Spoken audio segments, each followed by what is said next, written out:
On July 30th, the Massachusetts Commissioner of Schools, Jeffrey Riley, issued a memorandum entitled COVID-19 Guidance for Districts and Schools, Fall 2021.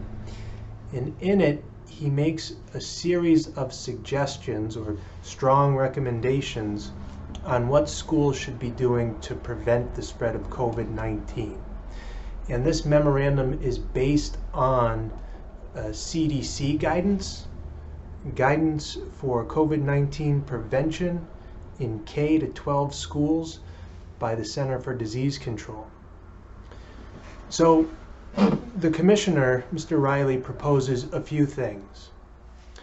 First, mandatory masks for all children from grades K to 6.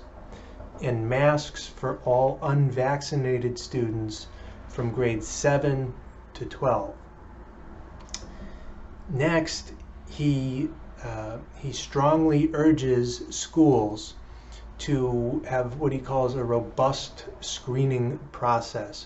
So he wants kids regularly tested for COVID-19 using the nasal swab, where they stick a Q-tip about an inch up your nose.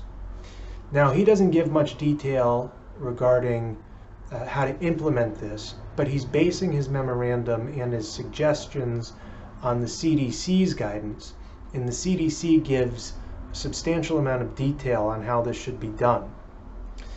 According to the CDC, if there is a moderate transmission of COVID in the community or more, then you need to implement this testing.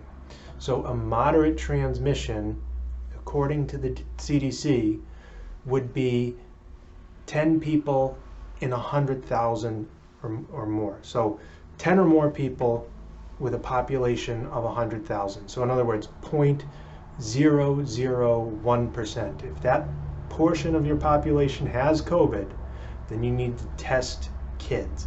And CDC recommends testing kids, unvaccinated kids, at least once every week. And Commissioner Riley here in Massachusetts proposes, if there is a close contact, that the student be tested every day for 5 days in a row. Right? Now, the next proposal is mobile vaccine clinics. So in other words, to start a school, he recommends at orientation or at the beginning of school that schools should have a mobile clinic there to vaccinate kids. And lastly, contact tracing and quarantining for unvaccinated people who are close contacts. Okay?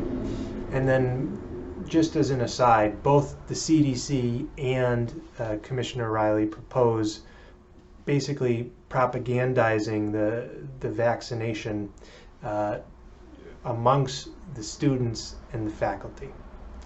So if this is ridiculous sounding to you, it is to me as well. And I wanted to make this video explaining what has been proposed and just sort of discussing some of the things that we as parents can do about it. Probably the most important thing you can do is complain. All right? Go to your school committee meetings and tell them you don't want this.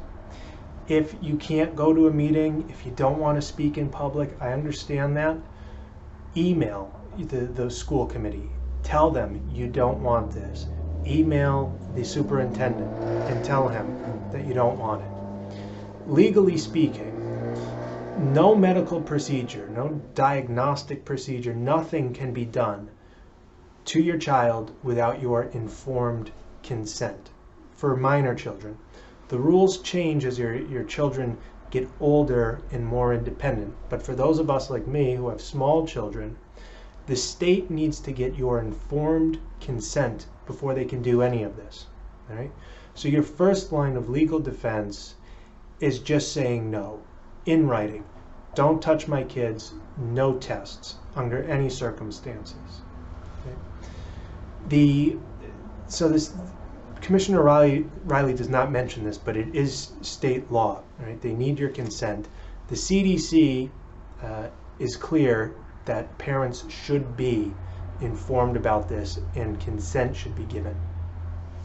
Next, the CDC recommends, though the state does not here in Massachusetts, the CDC recommends implementing these tests amongst the older students, or at least it says it's more feasible amongst high school students and adolescents rather than young children.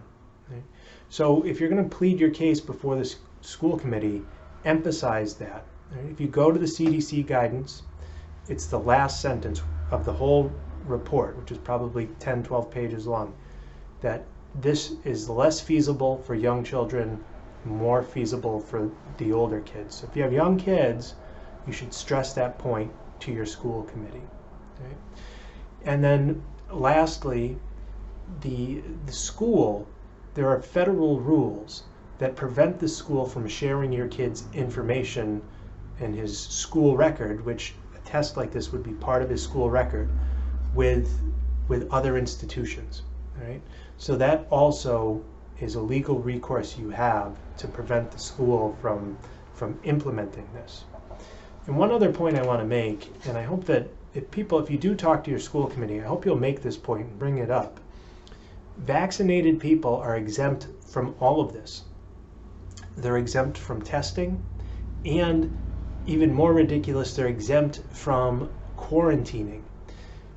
Now, if you read the CDC's own guidance, they state that vaccinated people can get infected, particularly with the Delta virus, and that they can spread that virus to anyone they come in contact with.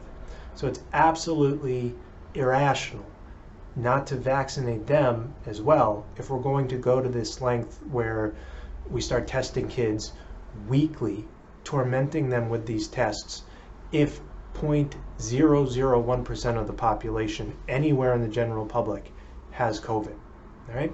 So I'm going to write a blog post. I'm going to put the blog post in the description below, and in it you'll see the citations to the laws and the statutes that you can use to protect your kid. There's a link to the memo itself, and there's a link to the CDC guidance as well. And if you don't want this, you got to speak up now, and you got to protect our kids.